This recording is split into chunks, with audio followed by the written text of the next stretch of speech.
Amém? Então abre a tua Bíblia, Jonas 4, nós vamos ler a partir do versículo 1 até o versículo 11, amém?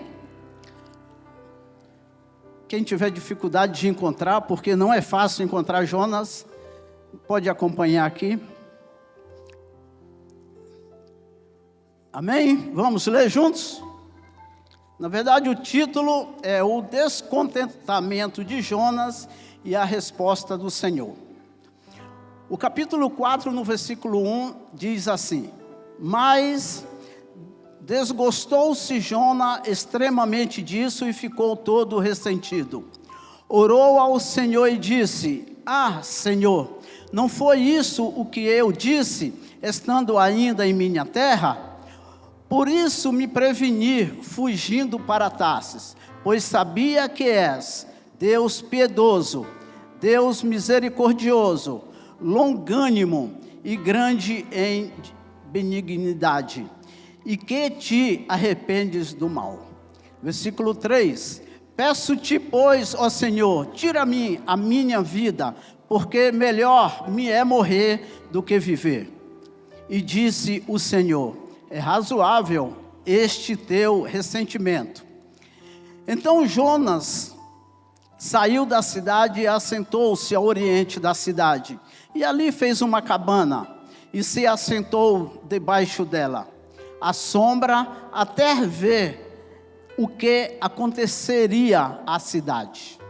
Versículo 6: E fez o Senhor Deus nascer uma aboboneira, que subiu por cima de Jonas, para que fizesse sombra sobre a sua cabeça, a fim de o livrar do seu enfado.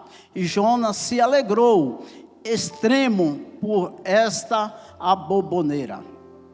Versículo 7: Mas Deus enviou um bicho no dia seguinte, ao subir da alva, o qual feriu a aboboneira, e esta se secou.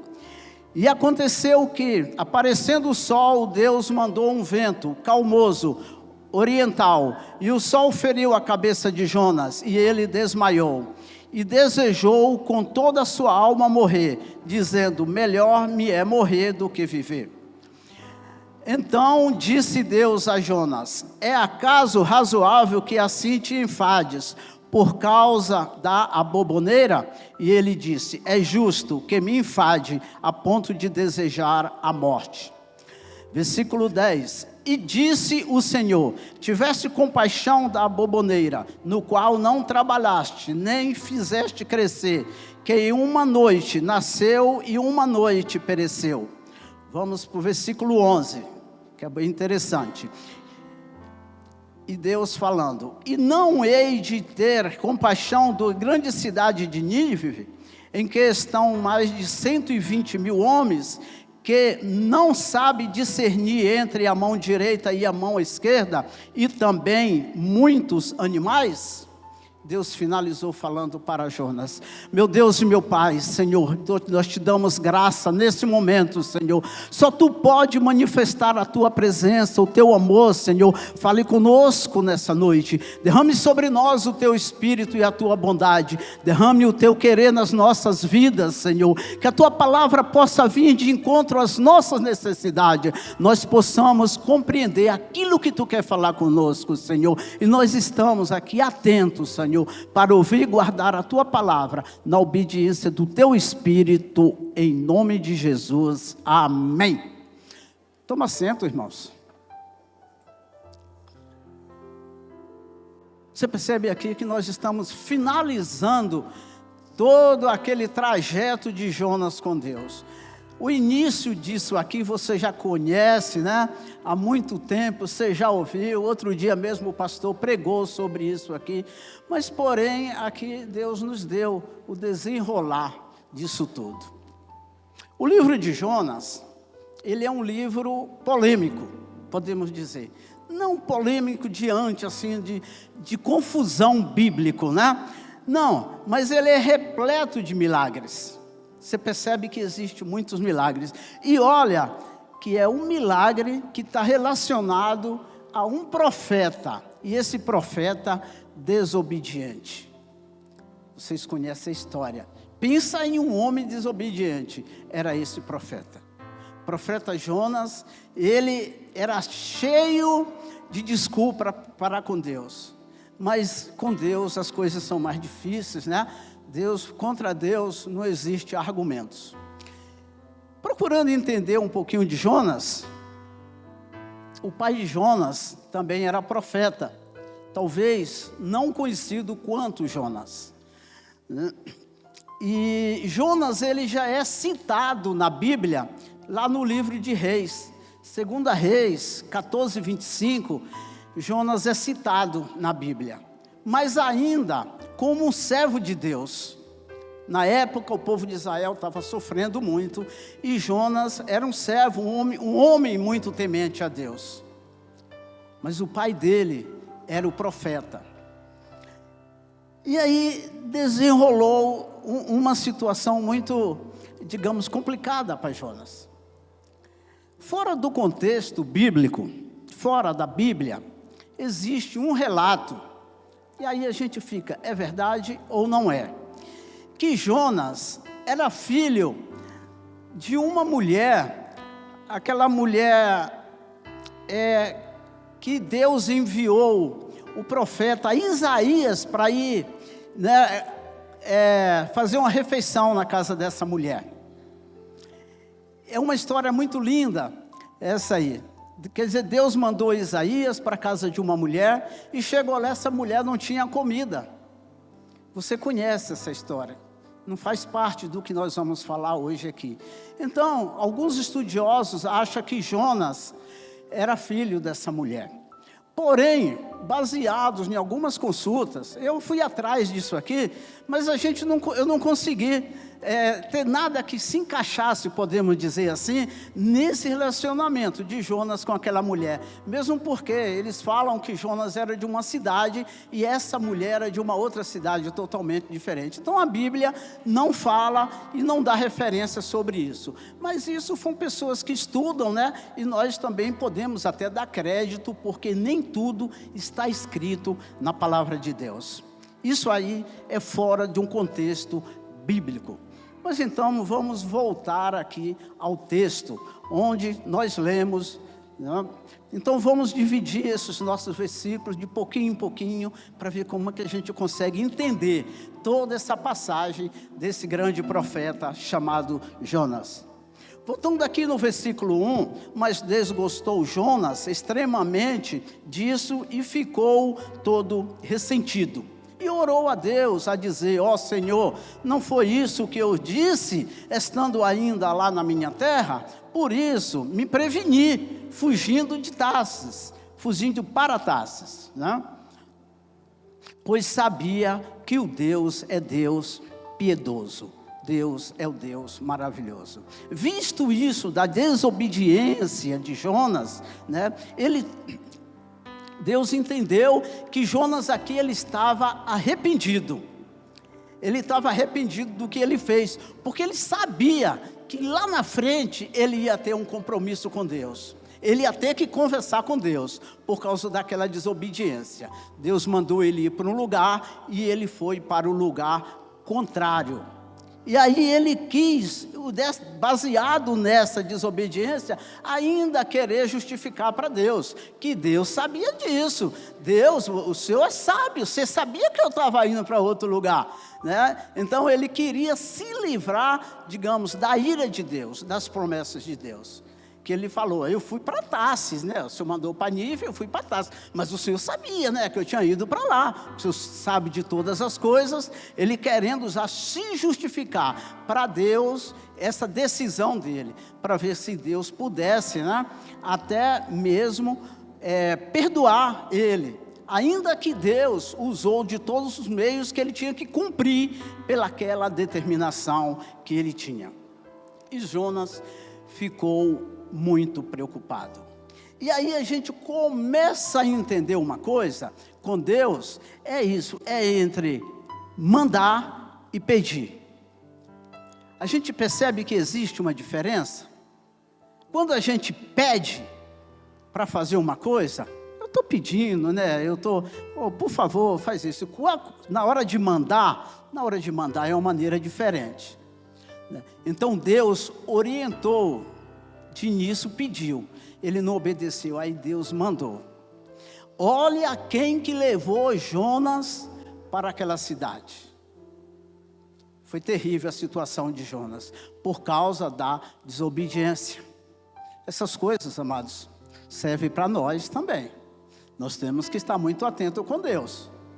Deus, quando Ele pede uma coisa para nós, viu? A gente não pode mudar o pensamento de Deus, né? Falar, eu vou fazer, eu não fiz, e não fazer. Eu quero fazer, Deus, mas eu quero fazer diferente, da minha maneira. Jonas sabia, segundo os relatos bíblicos, essa cidade era muito violenta.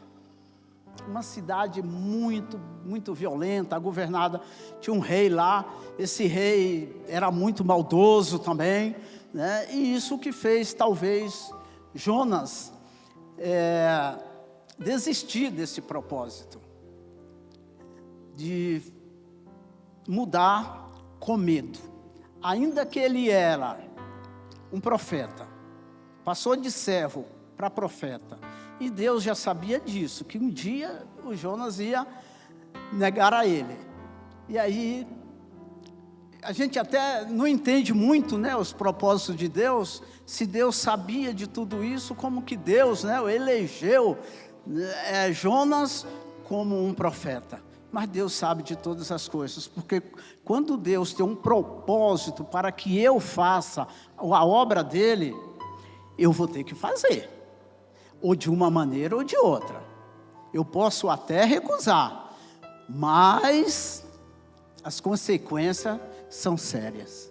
Você percebe que Jonas, ele preferia morrer, porque ele sabia que ele não ia convencer Deus do erro que ele cometeu. Ele não iria. E com Deus não se brinca. E aí ele viu essa diferença. No versículo 3 e 4, vamos lá, e a gente vai acompanhando aqui. Meu óculos está ruim. Peço-te, ó Senhor, tira a minha vida, porque melhor é morrer do que viver. E disse Deus, é razoável esse teu ressentimento. Deus sabia que o Jonas estava arrependido, que ele tinha esse ressentimento. Ainda que ele foi lá, ele já tinha aqui feito todo aquele trabalho lá na cidade, e o trabalho que ele fez deu bons resultados. A Bíblia diz que eram 120 homens que existiam naquela cidade. Segundo os estudiosos, não contavam crianças e nem mulheres na época. Então, calculando, podemos colocar o triplo de pessoas. Era uma cidade muito grande. Essa cidade, me parece que tinha para atravessar ela, demorava 3 dias nessa cidade. Era muito grande a cidade de Nínive. E aí Jonas, mais uma vez, argumenta com Deus, procurando justificar com Deus. Nada de convencer a Deus. Mas Deus fala, é razoável, eu compreendo, eu sei o que você está sentindo. Mas você tem que saber que nós precisamos ter uma conversa. Nós precisamos ter um acerto. Porque eu mandei você ir para um lugar e você foi para outro lugar. Você não me obedeceu, você não quis ouvir a minha palavra. Você duvidou de mim que eu poderia estar contigo a todos os momentos. Isso serve para nós, amados.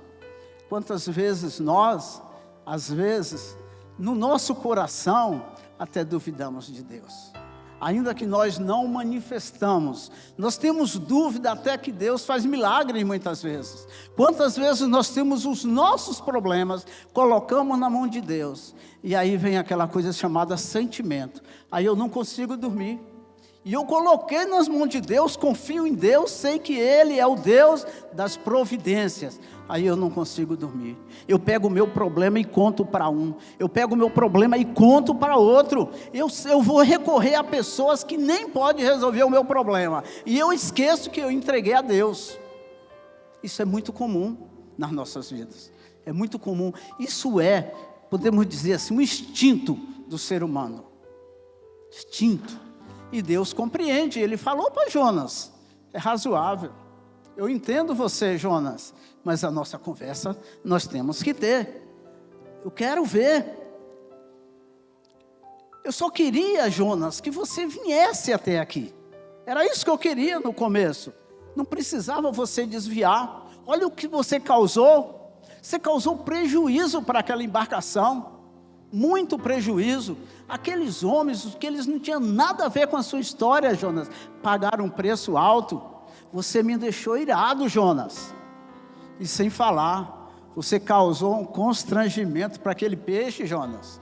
Aquele peixe fez uma coisa por mim, te trouxe para cá. E assim, amados, no versículo 5, não sei se está colocando aqui, né? Mas não, vamos ler. Então Jonas saiu da cidade e assentou-se ao oriente da cidade, e ali fez uma cabana, e se assentou debaixo dela à sombra, até ver o que aconteceria na cidade.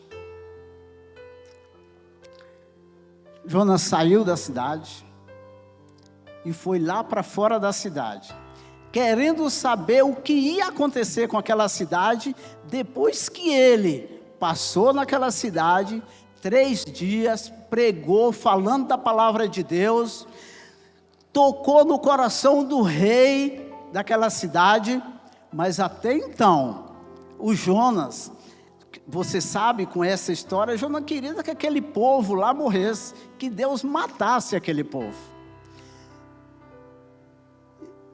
E ele ficou aguardando lá. Eu vou ver aqui só o resultado. Eu vou verificar se eu verdadeiramente preguei, se deu resultado a minha pregação, e o que é que Deus vai fazer com aquele povo, se Deus alegrou com aquele povo. Nesse texto, não fala o que aconteceu. No texto anterior, sabe-se, nós sabemos que aquela cidade, eu não sei se a cidade inteira, mas boa parte foi salva daquela cidade. A pregação de Jonas tocou o coração de Deus. A pregação de Jonas fez com que aquele povo, segundo as palavras de Deus, aqui onde nós lemos, aquele povo não sabia de nada, aquele povo era totalmente ignorante em relação a Deus.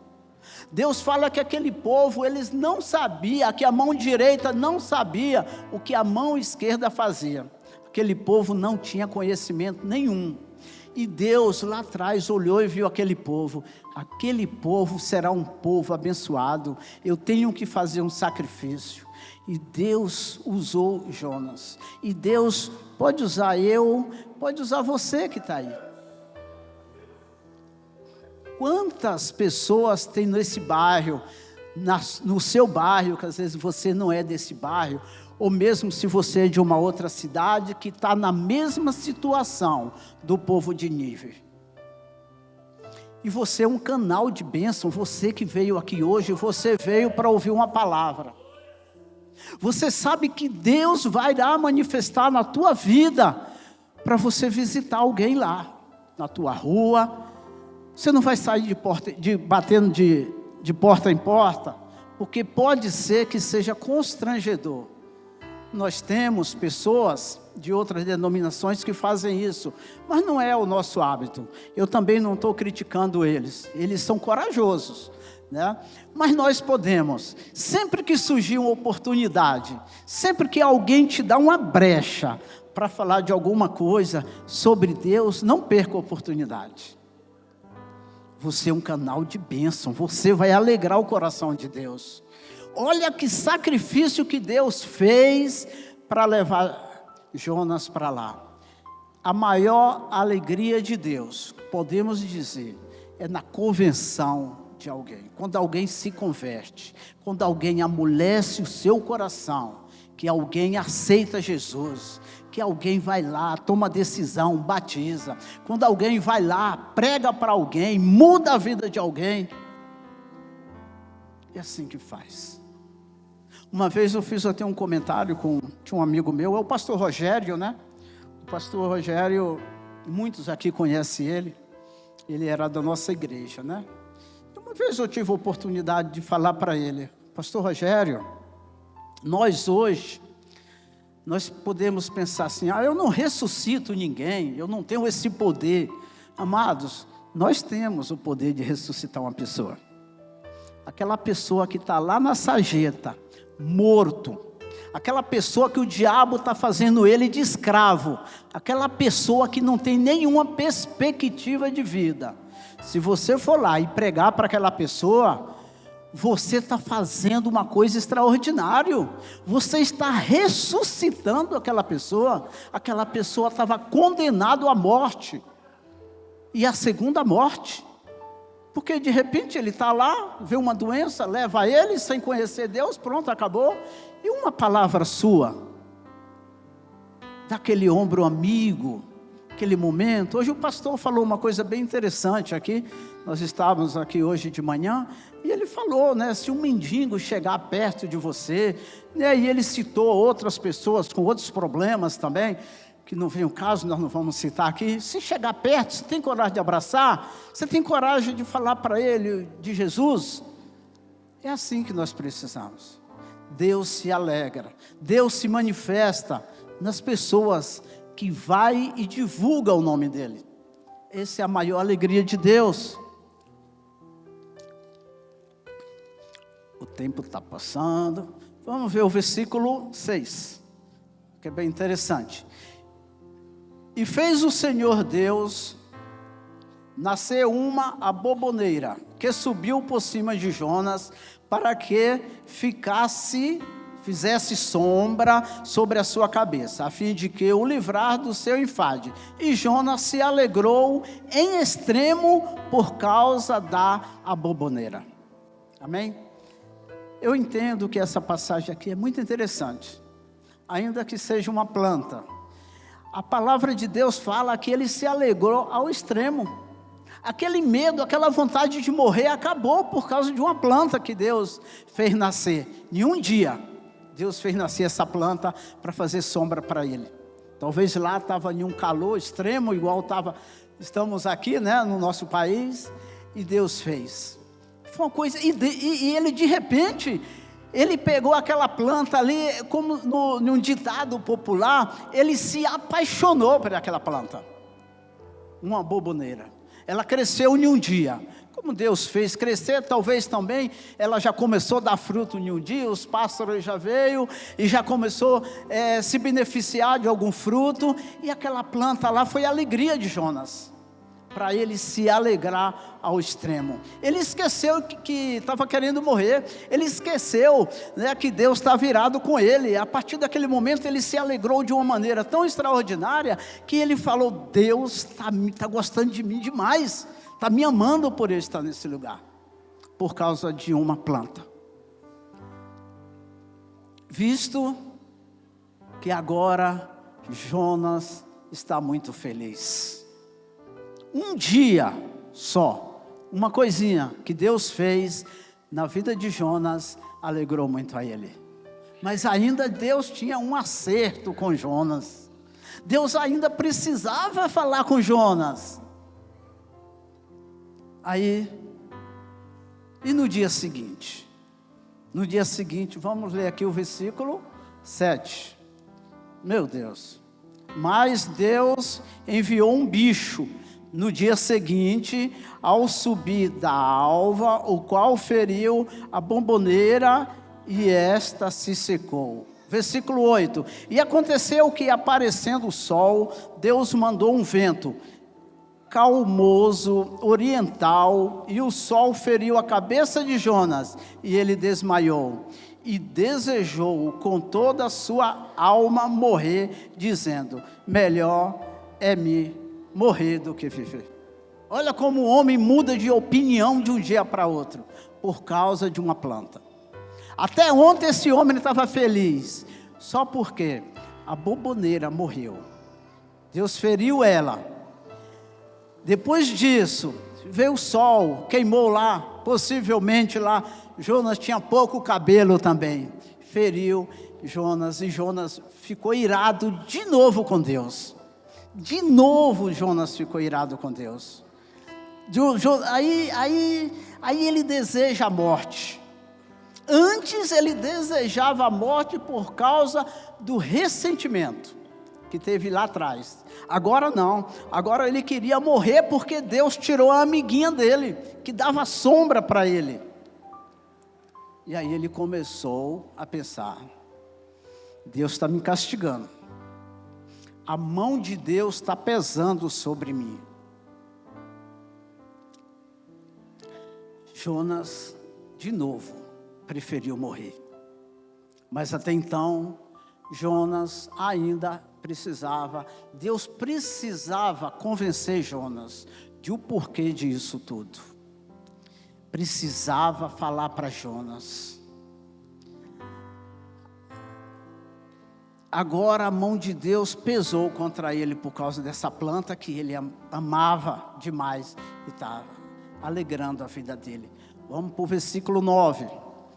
Já acaba.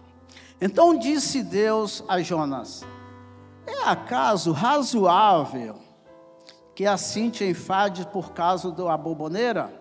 E ele disse: é justo que me enfades a ponto de desejar a morte. Como que um homem quer morrer por causa de uma planta? Ele se apegou tanto naquela planta, ele gostou tanto daquela planta, nem era por causa da sombra, nem era porque ela dava fruta ou não dava. Ele se apegou de uma maneira tão terrível naquela planta, que aí é onde nós vamos ver agora o porquê que Deus vai justificar para Jonas, por causa disso tudo. Vamos para o versículo 10. E disse o Senhor: tiveste compaixão da boboneira, na qual não trabalhaste, nem a fizeste crescer, que em uma noite nascera e uma noite pereceu? Versículo 11.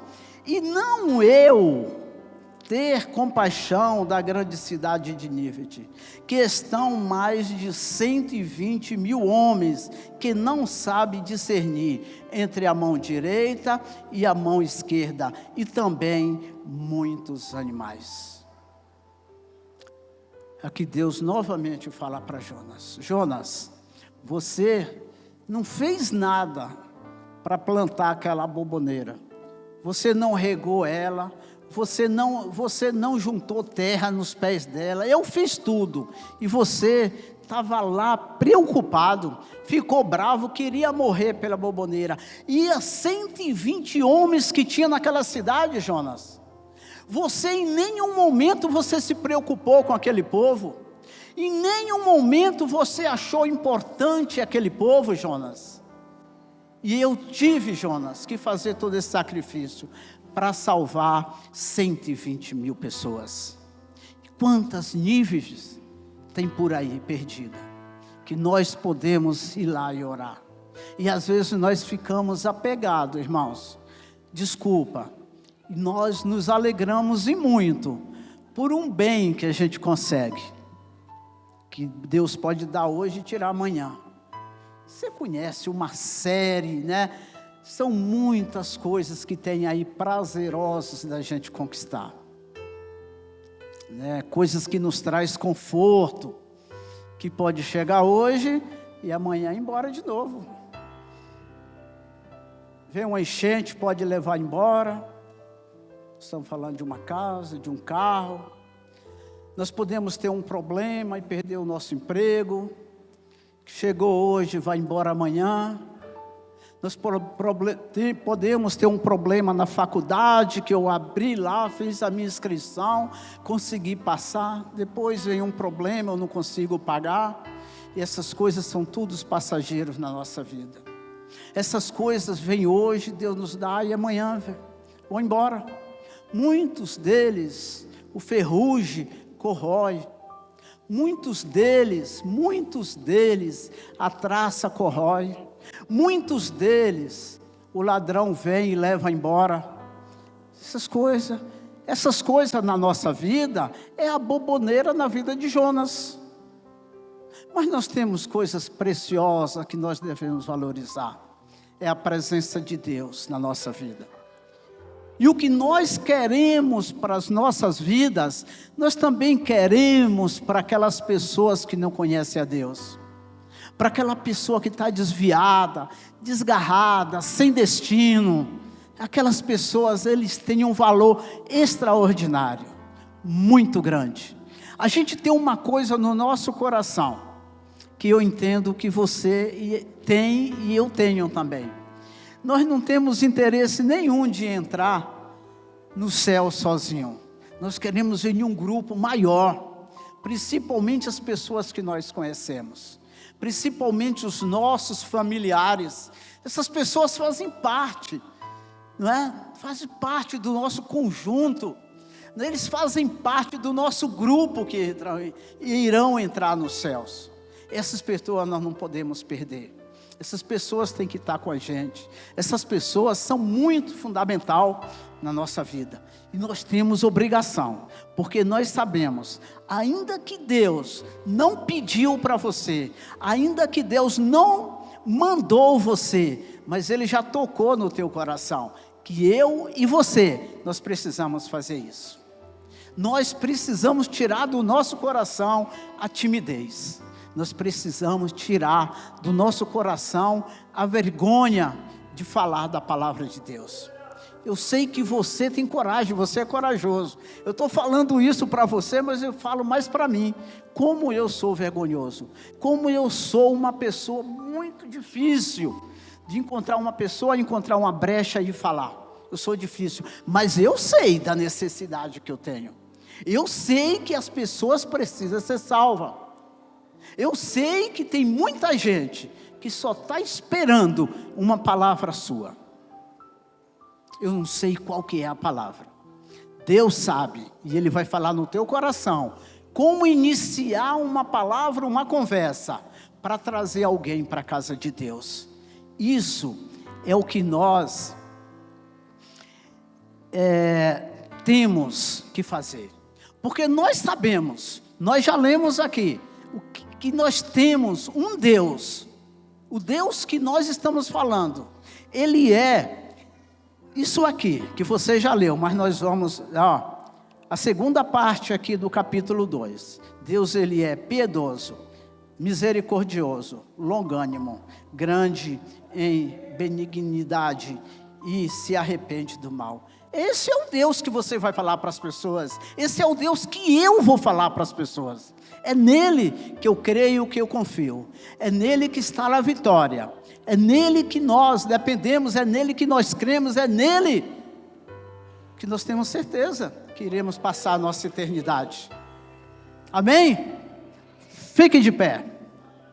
Glória a Deus. Bendito seja Deus.